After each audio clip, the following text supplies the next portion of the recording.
How's it going, everyone? Today is Monday, so we're gonna answer a random question and make a video out of it. The first question comes from a Reddit summer school, and it says, how do you deal with Tryndamere in late game? It does insane amount of damage. So the thing you want to know about Tryndamere top is that, first of all, it's not a meta pick. If it's really strong in late game, is that you let him having some sort of like oxygen and some sort of pressure in the early game that made him snowball to a very comfortable late game. Before even thinking about how you deal with Tryndamere in late game, you need to ask yourself why he reached the late game. Did your top laner have TP? Did the jungle supported him in early game so he could actually snowball and put pressure on him? You need to deal with Tryndamere as soon as you can, because his snowball, no matter what patch, like the champion is still the same, he will absolutely clear the waves very easily. And one of his biggest strengths is that he does a lot of damage to turrets because of his high AD, high attack speed build, and it could be very dangerous, especially if you're trying to win the game. If you have to deal in a situation where he's in late game, he's comfortable with 4 or 5 items,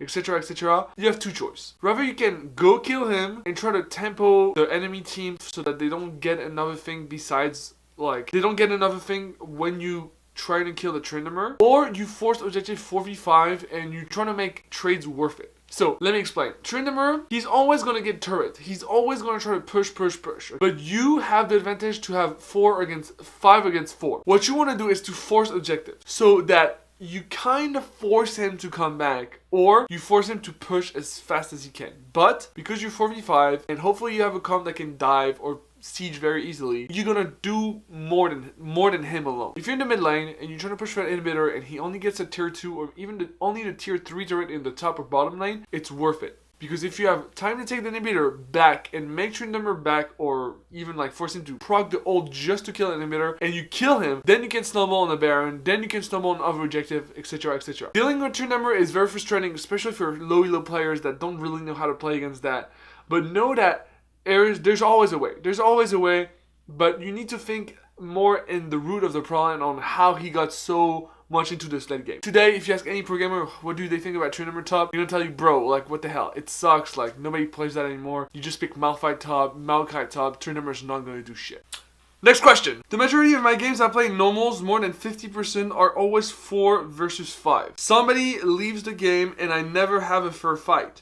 Does anyone else have the issue? Okay, so let's chill. There's no way that mathematically speaking, there's no way that every single game, 1 out of 2, you have 1 AFK in your team. Everyone plays the same game, bro. Don't lie to yourself. There's no way you always have in every other game an AFK in your team and nothing in front. No, I'm sorry, I can't take that as a question. You just lied to yourself. And how to deal with 4v5s in normal? Well, I mean, I'm not the biggest fan of normal games, but you don't deal with it. You don't have anything to lose anyway. So just practice, try to win the lane, try to get your combo right. Like, your games are the same as everyone else, man. Everyone's playing the same game. Mathematically speaking, you have as much chance as having an AFK in the enemy team that you being AFK, or having one team member being AFK, etc, etc. It's always the same. You do not have some sort of curse given to you by Riot that makes you only match with AFKs or Ragers or whatever. The game is the same for everyone, guys.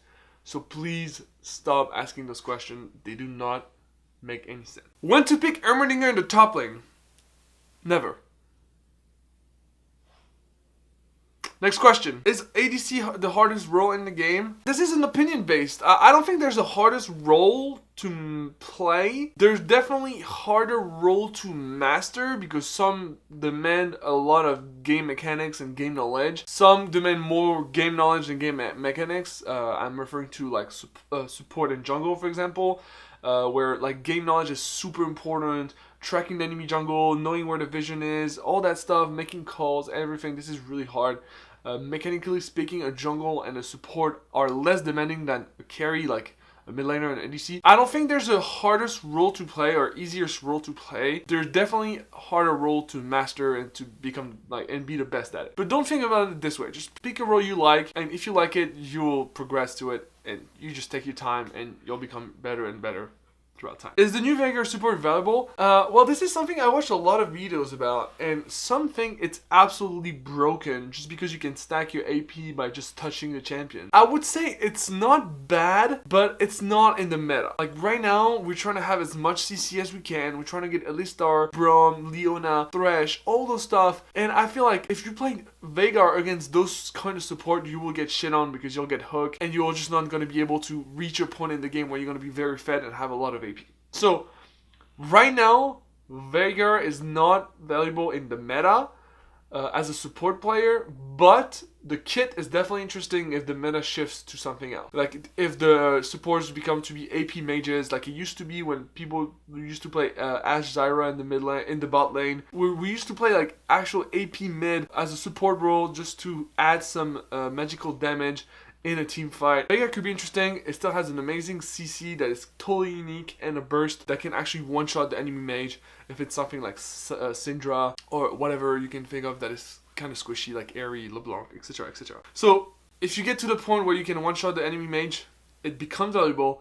But if you get shit on by the enemy Alistar, you get hooked and you feed the ADC, not gonna work. Next question. What should I look for to know if I can roam as a mid laner? This is a very interesting question. Thanks to SpadeS on the Reddit. This is gonna be the last question, so let's close that. When you're a mid laner and you wanna start roaming, you have to ask yourself two things. So actually, let's say three things. First, can you actually go?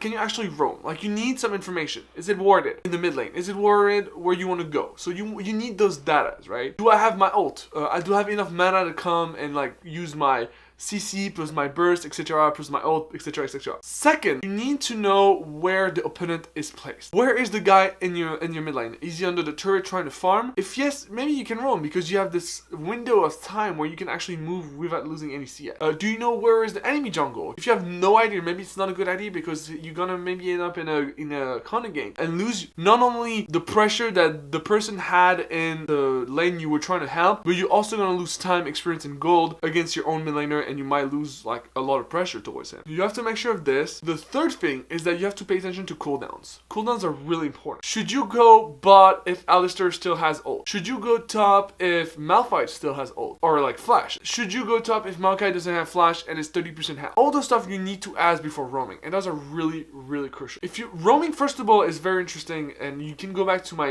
videos about roaming. Roaming is a gameplay, right? You don't have to roam. It's like if you're a roamer, if you like to roam, if you want to help people, you can, but roaming is a gameplay and it's not always recommended. If you fulfill all the requirements like this, like do you know if they have the flash? Do you know if you have time for that? Do you know if you're not going to lose a lot of XP or blah? Do you know if someone's going to follow you? Do you know if they have vision on you where you're moving, etc, etc? If you know all that stuff and it's obvious that you can actually roam and make an impact in the game, put a lot of pressure without losing anything, because League of Legends is all about trading. It's like, I'm going to spend time and energy at top lane for a minute, but in the meantime, I'm not going to lose a lot in the mid lane. So like it's all about the trades, and make sure you calculate those trades to make things even or worth it for your team. Those are the requirements for roaming. This has been the second episode of Random Questions. I hope you guys like it. If you have as well random question, League of Legends related, post them in the comment down below.